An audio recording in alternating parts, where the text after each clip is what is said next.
আপনারা জানেন 15 জুলাই 2024 থেকে কিভাবে আওয়ামী লীগ তাদের অন্য সংগঠন ছাত্রলীগ নির্মম হামলা চালিয়েছে। তারই প্রতিবাদে আমরা 15 জুলাই কিভাবে আমরা প্রতিহত করেছি এবং আমার হল ডক্টর মোহাম্মদ শহীদুল্লাহ হল প্রথম যে প্রতিহত করে দৃষ্টান্ত দেখিয়েছে কিভাবে ছাত্রলীগ মুক্ত ক্যাম্পাস করতে হয়। আজ ঐতিহাসিক 16 জুলাই, সেই 16 জুলাই আওয়ামী লীগ ফেসিবাদ তাদের গণহত্যা শুরু করেছিল। সেই 16 জুলাই 1 বছর পেরোতে আমরা আবার দেখছি গোপালগঞ্জে কিভাবে সেই আওয়ামী লীগ ফেসিবাদ বিপ্লবীদের উপর হামলা চালিয়েছে। এটা বর্তমান ইন্টারিম গভর্নমেন্টের জন্য একজনের ধিক্কার, এটা ইন্টারিম গভর্নমেন্টের জন্য লজ্জাকর বিষয়। এসো ভাই এসো বোন, তুলি আন্দোলন, এসো ভাই এসো বোন,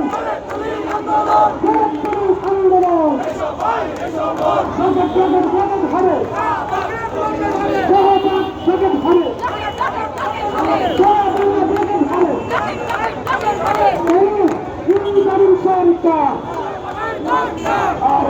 সরকার আর সরকার সরকার অখণ্ড সরকার আর্মি সরকার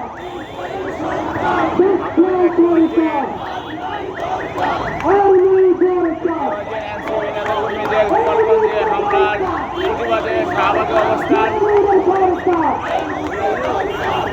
আপনারা দেখতে পাচ্ছেন এনসিবির কেন্দ্রীয় নেতা কর্মীদের গোপালগঞ্জে হামলার প্রতিবাদে রাজধানীর শাহবাগে ছাত্র জনতা অবস্থান কর্মসূচি পালন করতেছে।